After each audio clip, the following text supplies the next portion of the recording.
শুভ বিকাল বন্ধুরা, বর্দি special kitchen থেকে আমি চন্দ্রিমা চলে এসেছি। আজকে আরেকটা রেসিপি শেয়ার করব। আজকের রেসিপি হচ্ছে অন্য স্টাইলে মানকচু রেসিপি। মানকচুর নাম শুনলেই মনে হয় না এই বুঝি গলা ধরলো, এই বুঝি গলা চুলকালো। তাই চলো একটা নতুন রেসিপি শেয়ার করি।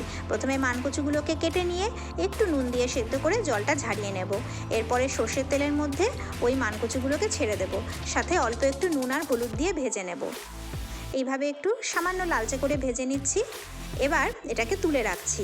ওই সর্ষের তেলের মধ্যেই অল্প একটুখানি কালো জিরা ফোড়ন দেব, আর তার সাথে দেব 2-4টে শুকনো লঙ্কা আর কয়েকটা গোটা রসুন কোয়া। এইভাবে বেশ একটু ভাজা ভাজা হলে কিছু নারকেল কুচি অ্যাড করে দিচ্ছি। এরকম কয়েকটা নারকেলের টুকরো এর সাথে দিয়ে দিচ্ছি। বেশ ফ্রাই করে নিচ্ছি। ফ্রাই করে তুলে রাখবো। বেশ যখন ঠান্ডা হবে তখন এইটাকে মিক্সিতে দেব। মিক্সিতে যখন দেব পেস্ট করার জন্য একটু সর্ষের তেল দিয়ে নেব। দেখো পেস্ট হয়ে গেছে, একদম মিহি পেস্ট হয়েছে। এবার এর সাথে দিয়ে দিচ্ছি কুচি করে রাখা পেঁয়াজ আর একটু লঙ্কা কুচি, সাথে দেব একটু পোস্ত বাটা, সামান্য স্বাদ মতো নুন, আর দেব সর্ষের তেল। দেখো তো গরম ভাতের সাথে খেতে কেমন লাগে। দারুণ একটা শীতের রেসিপি, আশা করি ভালো লাগবে। প্লিজ সকলে লাইক, শেয়ার আর সাবস্ক্রাইব করো।